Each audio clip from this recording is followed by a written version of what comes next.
offered 2 tanks to Ukraine.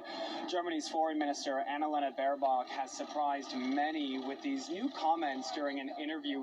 To rest. The group's founder, Yevgeny Prigozhin, is seen here at the Bakinskaya site. He recently told Russian media that a Wagner chapel in another nearby town had run out of space. There are at least 3 other cemeteries in this area. This video from December shows a funeral at another site in St. Petersburg. The lives these men lived underline Prigozhin's promise to give prison convicts a second chance in exchange for their service in Russia's campaign. Reuters matched the names of at least 39 of the dead in the Bakinskaya area to court records and spoke with family and friends of some of them. 10 were imprisoned for murder or manslaughter, 24 for robbery, and 2 for grievous bodily harm. According to a local news report, one of the men was a hitman convicted of killing a real estate agent for about £4,600. Another had murdered a woman in a drunken dispute over money. On the other side of the spectrum was a man convicted to 9 years and 8 months on drug charges, according to a close friend and fellow convict. Prigozhin has asked Russian lawmakers to outlaw the publication of Wagner fighters' criminal pasts or actions which discredit them.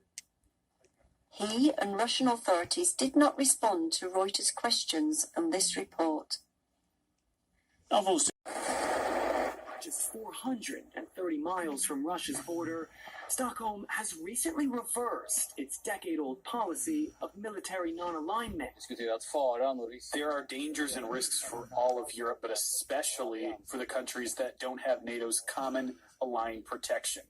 For more than 8 months, Sweden, together with Finland, have been waiting for an answer about their pending membership to NATO. All 30 allies need to sign off first on any new member, but Turkey has so far dragged its feet, citing Sweden's ambiguous attitude towards Kurdish groups. And a recent far-right protest, where a Quran was burned outside Stockholm, has only soured relations further. A majority of NATO's members have given that green light.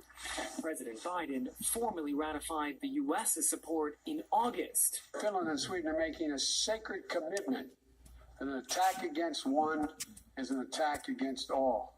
And that bold commitment, at the core of NATO's founding treaty, has even swayed NATO's biggest opponents. Public support for joining NATO has skyrocketed among Swedish citizens. Only 1 year ago, 38% of people said that it was a good idea to join the military alliance, but that has since jumped to nearly 65% as of this summer. Some say it's Sweden's geographic vulnerability that's caused them to change their mind, while others point to the fact they can no longer trust Moscow to handle things diplomatically. When Finland realized that they did not know the neighbor they thought they knew very well and that they could read Putin and Russia. When they realized this and said that we don't want anyone else to ever dictate our security policy again, they decided to join NATO, and that was a major shift. But Moscow has issued a stern warning to its Nordic neighbors, calling their NATO hopes aggression in the face of Russia. President Putin has announced plans to beef up Russia's military presence on the border, even as those same troops are struggling in Ukraine. Reporting from Stockholm, I'm Ryan Thompson for Newsnet. Their threats over the Ukraine war.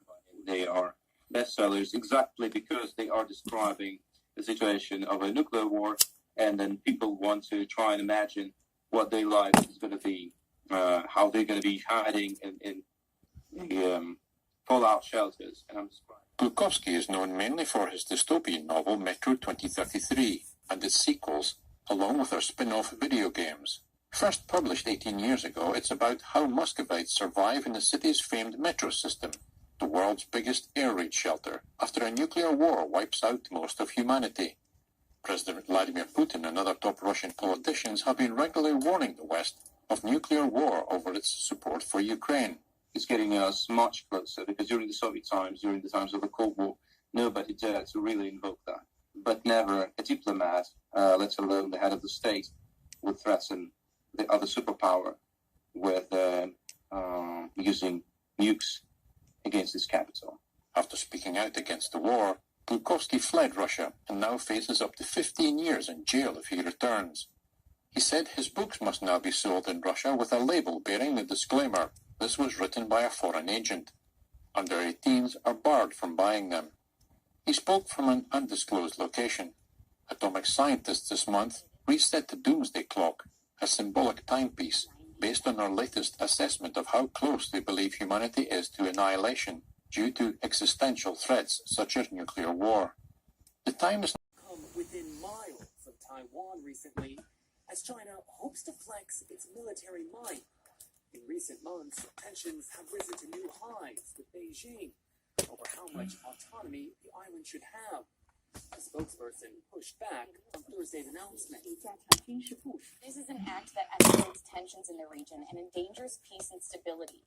Regional countries should remain vigilant about this and avoid being used by the U.S. The signing of the defense accord officially completes the U.S.'s so-called arc around China, connecting U.S. troops in Australia with those stationed as far north as Japan and South Korea. Reporting for Newsnet, I'm Ryan Thompson. Systems near a city in eastern Ukraine. In an address from Moscow, the ministry spokesperson claims that the M142 HIMARS and M270 MLRS systems have been destroyed in the strike. He also said 2 Ukrainian ammunition depots were destroyed following Russian artillery strikes in the Kherson region. It was a close call for 3 fishermen off the coast of Western Australia after the boat they were on capsized in the sea on Wednesday. The 3 men were found clinging to a portable cooler with fast-moving waves whipping all around them. You can see here in the footage released by the Australian Maritime Safety Authority, one man is desperately waving his hand towards the rescue aircraft. Fortunately, all of the men were rescued with no serious injuries.